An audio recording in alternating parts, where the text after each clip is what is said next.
साखर कारखाने निवडणूक झाली, त्यामध्ये भरघोस मताधिक्याने आपलं पॅनल जे आहे ते निवडून आले, काय सांगाल तुम्ही?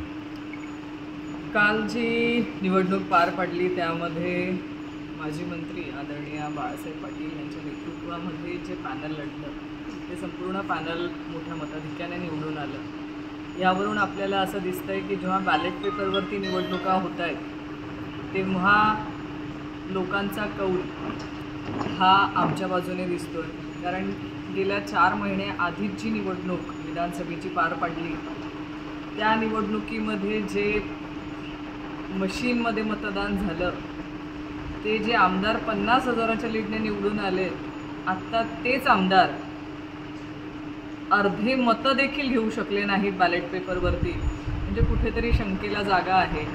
अमाप पैशांचा वारेमाप वापर झाला, तिथे पैसे वाटप झाल्याचा सगळ्यांनी बघितलं।